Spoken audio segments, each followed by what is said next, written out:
ओम नमो भगवते वासुदेवाय।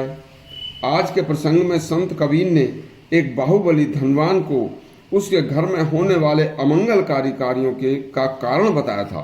एक बार पूरा सुनना।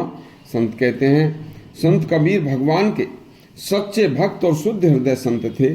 एक बार एक भारी बाहुबली धनवान उनके पास आकर बोला, संत जी, मेरे घर में धन वैभव की कोई कमी नहीं है, फिर भी मेरे घर में अचानक कोई ना कोई अमंगल होता रहता है, जिसे देखकर मैं बहुत दुखी रहता हूँ।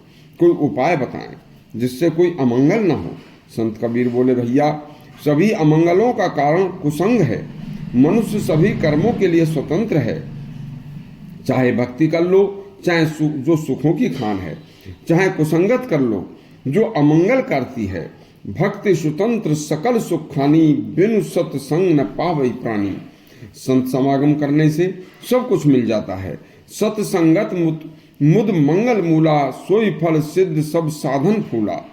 संत कबीर कहते हैं, संत समागम करिए भाई, या मैं बैठो सब मिल जाई। और उपाय नहीं तिरने का, सुंदर काढ़ी राम दुहाई। सत्संग एक नाव की तरह है, इसमें बैठकर मानव भव सागर तक से पार हो जाता है।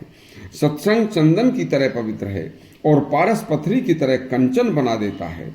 जहां पर सत्चर्चा हो, सत्चिंतन हो, सत्कर्म हो, सत्संग हो, भगवान नाम की चर्चा हो, वहां जीव के सभी दुख स्वयं ही नष्ट हो जाते हैं, क्योंकि जीव ईश्वर का अंश है। ईश्वर अंश जीव अविनाशी, चेतन अमल सहज सुख राशि। जब मनुष्य का असत से मन हट जाता है तो स्वयं ही मनुष्य का सत से सत्संग हो जाता है। राग द्वेष का जो कूड़ा करकट मनुष्य के मन में भरा है, वह सत्संग से स्वयं ही साफ हो जाता है, क्योंकि परमात्मा सत है, बाकी सब असत है। जैसे कल्प वृक्ष के नीचे जाने से सब काम सिद्ध हो जाते हैं, वैसे ही सत्संग मनुष्य जीवन में कल्प वृक्ष के समान है। सत्संग करने वाले के धर्म अर्थ काम मोक्ष चारों पुरुषार्थ सिद्ध हो जाते हैं। भैया, सत्संग से बड़ा विलक्षण धन मिलता है, और जैसे ही मनुष्य को वह जो धन मिलता है, उस धन से मनुष्य को जितने भी कार्य हैं वो सब सिद्ध हो जाते हैं। जैसे सत्संग मनुष्य जीवन में कल्प वृक्ष के समान है। सत्संग करने वाले के धर्म अर्थ काम मोक्ष पुरुषार्थ सिद्ध हो जाते हैं।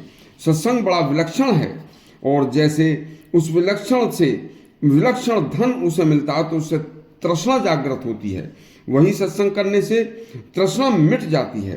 गंगा पापम शशि तापम दैन्य कल्प तरु हरेत, पापम तापम दैन्य तन्यम दैन्यम सद्ध साधु समागमम। अर्थ है, जैसे गंगा स्नान से पाप दूर हो जाते हैं, पूर्णिमा के दिन चंद्रमा पूर्ण उदय होने से तपित गर्मी शांत हो जाती है, कल्प वृक्ष के नीचे बैठने से दरिद्रता दूर हो जाती है, उसी प्रकार सत्संग से तीनों पाप नष्ट हो जाते हैं, तीनों ताप नष्ट हो जाते हैं। चाहे गई चिंता बढ़ी, मनुआ बेपरवाह, जिनको कुछ न चाहिए वे साहन के सार। देखो भैया, अच्छे लोगों का संग करो, धर्म पूर्वक न्याय पूर्वक धन कमाओ, उसमें से दान करो, कभी किसी का अमंगल न करो, न सोचो तुम्हारा भी कभी अमंगल नहीं होगा। संत कबीर की सच्ची पवित्र और निर्भीक वाणी यदि आपको अमंगलकारी कल्याणकारी लगी हो तो हमारा चैनल सब्सक्राइब करें और घंटी दबाएं। धन्यवाद।